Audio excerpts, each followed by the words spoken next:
जय श्री राम। आदरणीय बंधु भगिनी, इस कथा में मैं एक प्राचीन लोक कथा के वृत्तांत का वर्णन करता हूँ। यद्यपि इसका नाम मुंशी प्रेमचंद की एक कथा डफोर संघ से मिलती जुलती है। इस कथा को पूरे देश भर में अनेक रंग से कहा जाता है, लेकिन जिस एक कथा को मैंने अपने एक विद्वान गुरु से सुना था, मैं उसे तदैव आपके सम्मुख प्रस्तुत करता हूँ। अत्यंत रोचक कथा है। अंत तक सुनने पर इस कथा से कुछ ऐसी अनचाही सीख मिलती है कि जो हमारे जीवन की दिशा हो सकती है। कहते हैं कि एक नगर में एक पंडित जी सकुशल अपना जीवन व्यतीत कर रहे थे। धीरे धीरे कुछ धनाभाव हुआ और परिवार के पालन पोषण में बड़ी कठिनाई होने लगी। तब उनकी श्रीमती जी उनसे निवेदन की कि आप इतने विद्वान हैं और आप कुछ व्यवस्था नहीं करते। अंत में वे बैठे और अपने प्राचीन ग्रंथों का अध्ययन करना प्रारंभ किए। तब उन्हें ध्यान में आया कि किसी ऐसे तैसे से क्या मांगना, धन के खान रत्नाकर तो समुद्र हैं, हम चलते हैं सीधे उन्हीं से याचना करेंगे।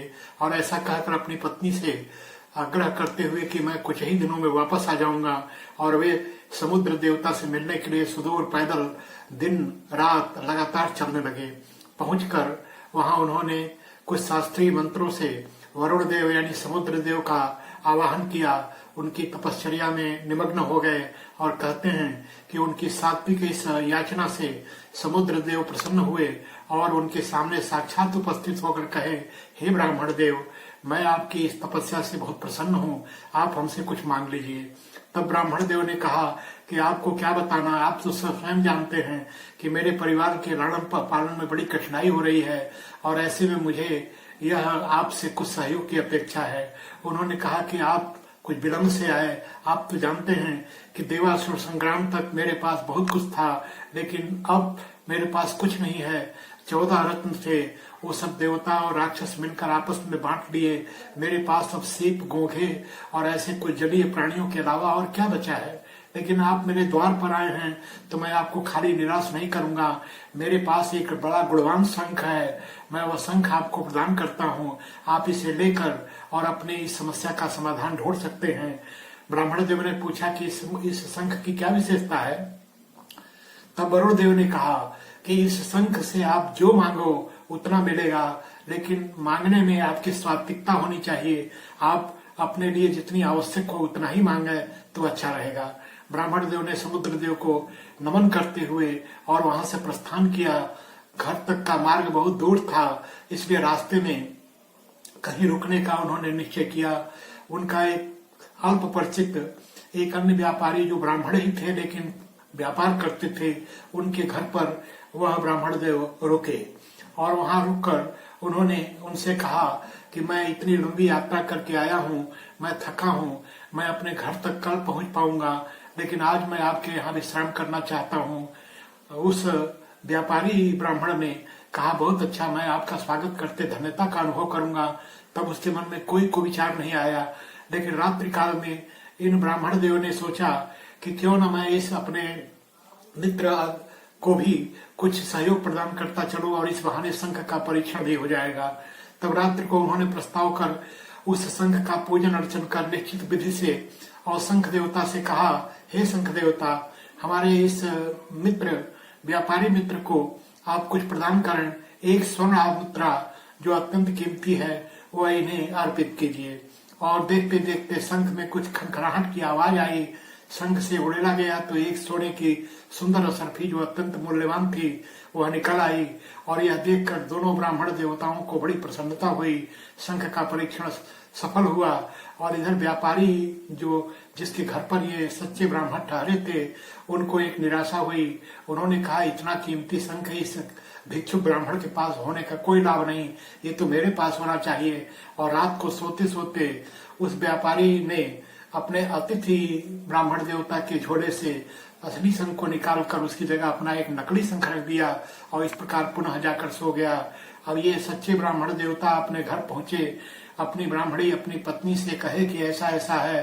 तब फिर से वहां कुछ पूजा अर्चन की व्यवस्था की गई और शंख देवता से कितनी भी याचना की गई, कुछ भी न निकले। तब यह देखकर ब्राह्मण देवता भी थोड़े नाराज हुए, क्रुद्ध हुए।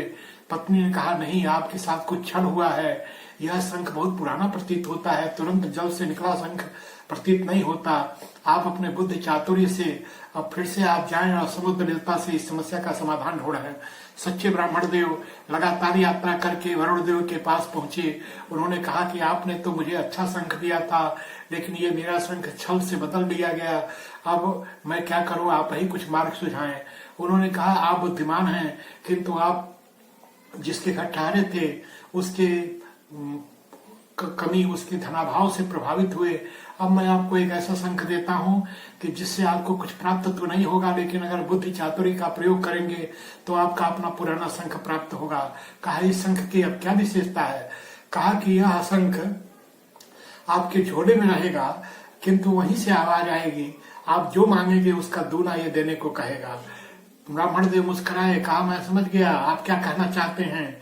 और इस प्रकार वे पुनः वरुण देव को नमन करते हुए और वे चल पड़े। रास्ते में फिर व्यापारी ब्राह्मण का घर आया, उसके घर वे रुकने को निश्चय किए। उन्होंने कहा कि मैं क्या बताऊं कि उस शंख की जो विशेषता थी वो केवल आपके घर तक रही। मैं अपने घर लेकर गया तो वहां वो काम ही न करे। मैं समुद्र देवता से जाकर उसकी उल्लाहना किया और तब उन्होंने मुझे उसके बदले एक और शंख दिया है। और इस शंख का क्या कहना, पहला शंख तो इसके आगे कुछ नहीं। उन्होंने ब्राह्मण देव ने पूछा, व्यापारी ब्राह्मण देव ने पूछा, इस शंख की क्या विशेषता है? कहा, पूजा अर्चा की व्यवस्था करो, तुम स्वयं ही देख लो कि यह कितना विलक्षण शंख है। पूजा अर्चना की गई, झोले में शंख को रहने दिया गया। सच्चे ब्राह्मण देव ने कहा कि हे मेरे मित्र, आप कुछ मांगिए। उन्होंने कहा कि 1 सरफी से मेरा कुछ नहीं हुआ था, मैं चाहता हूं कि इससे आप 10 सरफी मांगिए। तब इन्होंने, सच्चे ब्राह्मण देव ने उस शंख का आवाहन कर कहा, हे शंख देव, मुझे 10 सरफी दीजिए। झोले में से आवाज आई कि 10 से आपका काम नहीं मिलेगा, आप 20 दे दीजिए, लेकिन कल मिलेगा। इस प्रकार जितना कहो उसमें से आवाज आती थी कि दूना ले लो, लेकिन तत्काल नहीं, अगले दिन। इस प्रकार अब जब से यह घटना घटी, जो लालची ब्राह्मण था, व्यापारी ब्राह्मण था, उसके मन में कौतूहल होने लगा कि हे भगवान, इतना अच्छा शंख कि जो 1 मांगो और 10 दे रहा है, वो ऐसा शंख इस ब्राह्मण के पास नहीं होना चाहिए। उसने पूर्व वाला जो असली शंख था उसको इसकी जगह रखकर इस डफोड़ शंख को ले लिया और लेकर बहुत प्रसन्न हुआ। इधर ये सच्चे ब्राह्मण देव इस अपने असली शंख को लेकर घर गए और अपना जीवन यापन करने लगे। इधर ये लालची ब्राह्मण, जो व्यापारी ब्राह्मण था, पहले शंख चुराया था, उसने उस डफोड़ शंख को सामने रखा और मांग करता रहा, कल दे देंगे, कल दूना दे देंगे, परसों तिगुना दे देंगे, वो कहता रहा।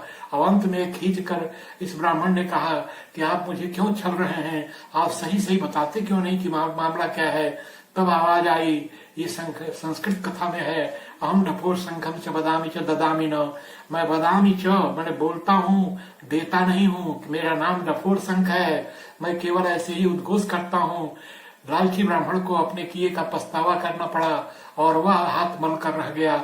इधर सच्चे ब्राह्मण देव अपने घर पहुंचे और घर पहुंचकर उन्होंने जितनी आवश्यकता थी उतना ब्राह्मण देव ना शंख से लेकर अपना जीवन यापन करने लगे और बाकी पूजा के स्थान पर उस शंख को सुरक्षित रख दिया।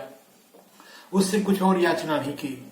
लेकिन उस शंख के बारे में एक बात जो वरुण देव ने बताई थी, वह अपनी पत्नी को बताया कि देखो, इस शंख की एक विशेषता है कि जो हम इससे मांगेंगे मुझे मिलेगा, लेकिन इसका दूना पड़ोसी को मिलेगा। पड़ोसी बताए न बताए, लेकिन उसे यह प्राप्ति हो जाएगी। तब ब्राह्मणी ने कहा, इससे क्या, मेरा अपना भाव दूर हुआ, पड़ोसी को दुगना मिला या तिगुना क्या फर्क पड़ता है, हमारा जीवन अब सुखमय होने लगा।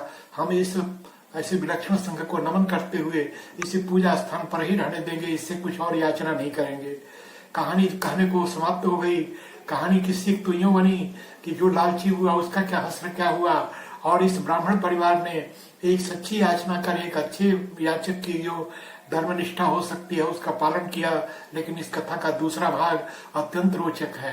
कहते हैं पीढ़ी भी थी और उन ब्राह्मण देवता के जो पुत्र थे बड़े हुए, उन्होंने निश्चय किया कि मैं इस चमत्कारिक शंख से कुछ नहीं मांगूंगा और मैं कुछ कमाने जाता हूँ। व्यापार गए, वहां कुछ आपदा विपदा आई, लंबे समय वर्षानुवर्ष तक वे घर लौटने को चाहकर भी नहीं लौट पाए।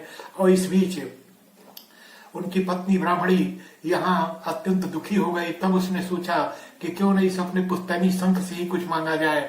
उसने मांगना शुरू किया। उसके मांगने की कोई सीमा नहीं थी। उसने कहा मेरा एक महल बन जाए, पड़ोसी के 2 महल बन गए।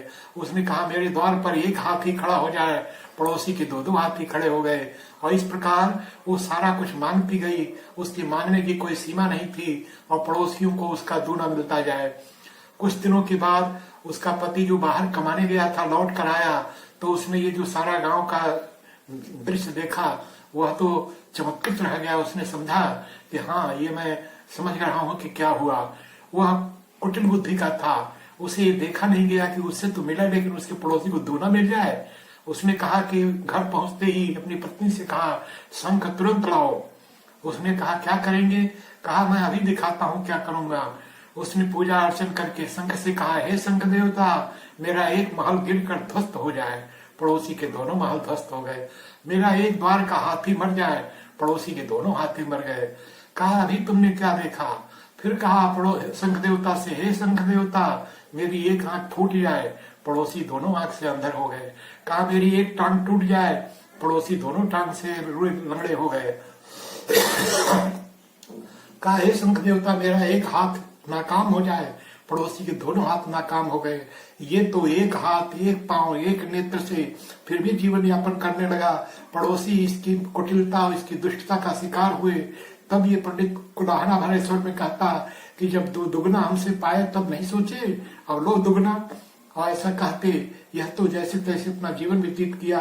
लोगों के द्वार पर 2-2 कुएं, एक कुआं अपने द्वार पर मांगा तो 2 कुआं उनके द्वार पर, और ऐसे कुएं में वे लोग बिना हाथ, बिना पांव, बिना नेत्र जाकर के अपने लीला को समाप्त किए। और इस प्रकार ये कुटिल ब्राह्मण अपनी कुटिलता के बल पर और अपने परिवार का ही नहीं, अपने गांव, मोहल्ले, शहर सबका नुकसान किया। ऐसी थी उसकी मति, ऐसी थी उसकी बुद्धि। और यह है एक सुंदर कहानी डफोर संघ। इसका दूसरा भाग क्षेपक उसमें जुड़ा गया, लेकिन पहले भाग की सीख विलक्षण है कि जिसमें एक सच्चा ब्राह्मण वरुण देवता की उपासना कर और कुछ प्राप्त करता है, लेकिन रास्ते में आकर उसके मित्र के द्वारा उसको छड़ा जाता है। यद्यपि उस मित्र को उसके किए का फल मिलता है और वह जिस धोखे से संघ को प्राप्त किया था उसी धोखे से डफोर संघ पाकर और वह हाथ मलता रह जाता है। ये थी कहानी डफोर संघ। हमें अपने जीवन में अपने पुरुषार्थ पर भरोसा करना चाहिए और अपने पुरुषार्थ के बल पर ही अपने जीवन को यापन करना चाहिए। किसी प्रकार की चमत्कारिक और ऐसी शक्तियों के बल पर यदि हम कुछ पाते हैं तो वह बहुत समय तक हमारे जीवन को सुखमय नहीं रह सकता। इस सीख से हम इस कहानी डफोर संघ का हम अंत करते हैं और हम अपेक्षा करते हैं कि हम अपने पुरुषार्थ से अपना जीवन जीना प्रारंभ करेंगे। वर्षानुवर्ष, पीढ़ी दर पीढ़ी इस मार्ग पर चलेंगे, हमारा जीवन सुखमय होगा। यह वीडियो लाइक कर, चैनल को सब्सक्राइब कर, अपना स्नेह अर्पित करें। मैं आप सबको नमन करते हुए इस कथन को पूर्ण करता हूँ।